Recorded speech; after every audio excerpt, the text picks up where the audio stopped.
Hi, welcome back. Usually I do reviews on series, as you probably know, but now and then I will do a review on a single book. And today I'm doing a review on the newest and the final book of the Georgina Kincaid series by Richelle Mead, and it's called Succubus Revealed. So I finished it yesterday, and it's the final book in the series, as I said, the sixth book, and I have to say it was really good. It just had kind of a really nice ending to the series, and the author didn't bring in any kind of new elements that had to be solved. It was very kind of carried on from the other books and just tied up every element. And actually she was quite clever because she kind of refers back to things in other books where you didn't realise the reason that she mentioned them until this book, which was kind of nice.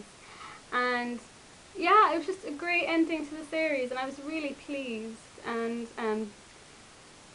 delighted, because sometimes the books were great and sometimes they were only okay, and this one I thought was really great. And it kind of made me sad that it was all finished, and I really wanted to find out, about Georgina's life kind of later on, and I know we probably won't, we just have to kind of think of it in our heads.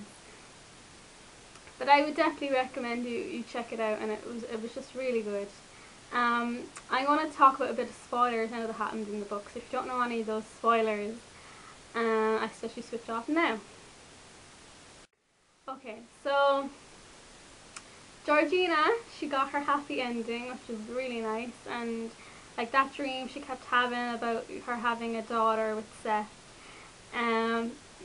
that's coming true now. In the end, she got married and she was pregnant, and I would love to see her when she was more kind of pregnant, or when she had the baby. But I mean, we got a pretty nice ending, and the whole scene with Carter in the end was lovely, and the fact that he was kind of there, kind of to guide her into this fate was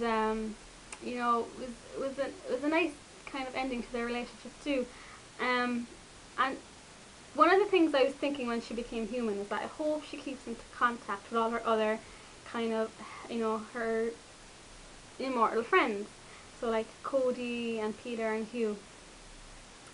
And I was really sad in the end when Carter told her she should leave them and not contact them anymore, because Hell might want her soul back. And I was like, oh, that's so sad. I hope she tries to stay in contact, because they're so nice and I love that group. Well, firstly I was shocked when I found out Seth was that person, like kind of reincarnated throughout all those centuries, to be kind of reunited with Georgina. That was a big shock, and it kind of played into all those flashbacks we got in the last book, which I wasn't crazy about, but there's kind of a reason why now.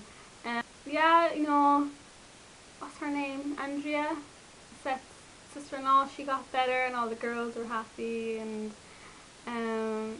yeah, her and Georgina and Seth got their happy ending, and she was mortal.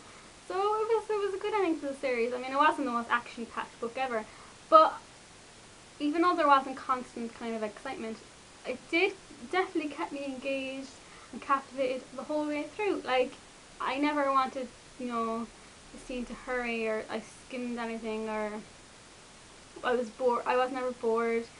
Even like the bowling scenes, even though they did kind of go on a bit describing bowling, which is probably not needed. Richelle Mead, she wrote in such a way that, it was quite endearing and witty and everything, so I did enjoy the book, definitely. I'm not devastated that I'll never again read another Georgina book, but there is a little hint of sadness that, I won't find out what will happen next. But as well, there's kind of a nice satisfying ending too, which is great.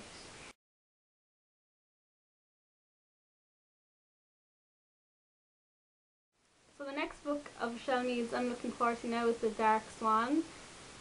Book 4, I think, which is out in January, so I'm looking forward to that a lot. I downloaded her Bloodlines book, the kind of spin-off to Vampire Diaries, or Vampire Academy.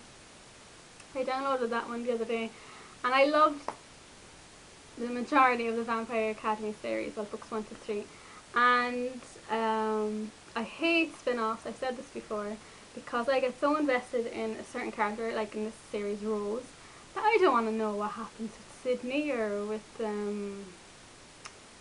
Lissa's just new discovered sister. I can't remember her name.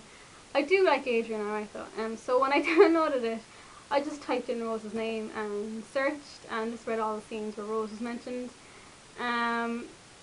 Which is, I know it's not the whole point of the book. I should read it all, but I don't really want to. I'm not really pushed. So, and Rose was barely in it as well. I know in the end of it, didn't Dimitri come into it, so she might be more in the next one. Yeah, so I know all the people out there kind of loved it, but I wasn't really going to get too into it. But anyway, this is about Succubus Revealed, and it was very good, and it's recommended, and I hope you check it out. Thanks for watching.